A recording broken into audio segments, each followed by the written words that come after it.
Sometimes Russia's leadership is described as irrational. We think that's a mistake.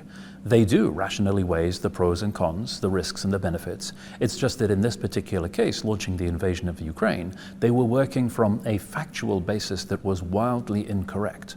All of the logic, all of the plans were perfectly reasonable as long as you believe all of Russia's propaganda about the starting situation that you're seeking to address.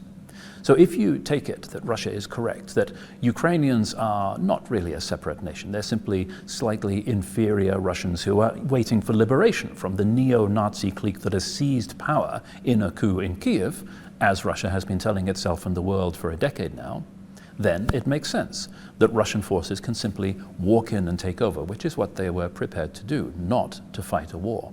So the plan was excellent. It was just for a completely different situation to what actually met them in Ukraine. The problem that presents us with is that Russia tells itself the same mistaken stories about other countries as well, and about its own military capacity and preparedness.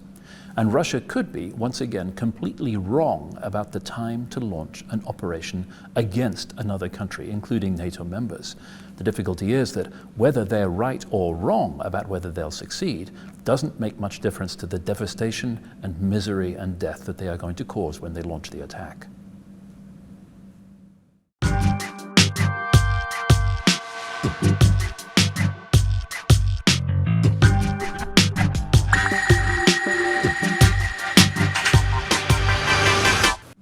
There's a striking consensus now across Europe, across NATO in fact, among chiefs of defense, chiefs of military intelligence, defense ministers, people who have access to the information to reach informed assessments, that it is a matter not of if but when Russia will launch an attack against a NATO nation.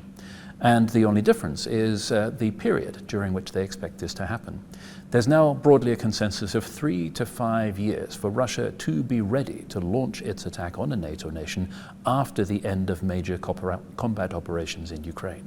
Because the situation you have at the moment is Russia is very successfully reconstituting its land forces despite Ukraine's best efforts to destroy them. Already by April 2024, they were 15% larger than the army which first went to war on Ukraine. Meanwhile, other elements of Russian power, the air forces, the navy, particularly the nuclear forces, are completely untouched. So the ways in which Russia could exert power against a NATO nation are far less reduced by the ongoing combat in Ukraine than most people assume.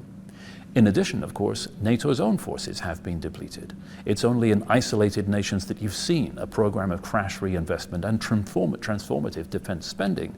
Other countries are now weaker than they were in 2022 because they have donated so much of their military capacity to Ukraine.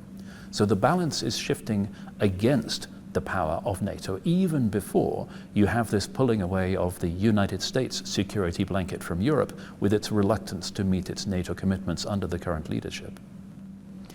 NATO's Article 5 of the North Atlantic Treaty, the clause that says that all NATO nations must treat an attack on an individual member as an attack on them all, is both NATO's greatest strength and its greatest vulnerability. And the vulnerability comes in the vagueness of Article 5.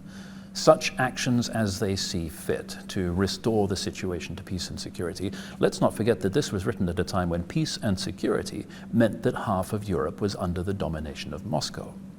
So what exactly individual nations do to meet their commitment to their treaty partners under the North Atlantic Treaty is wide open to interpretation. And even before, you have countries that might wish not to honor their obligations at all, as Donald Trump in the United States is currently offering. So the problem is that Russia might think that it can engineer a situation where it challenges NATO and leads to a discussion on Article 5, but then Article 5 is not implemented or is not honored by NATO member states, which means that the fundamental purpose of NATO has shown to be negated, and NATO evaporates because its raison d'etre is no longer valid. And then, of course, Russia has won.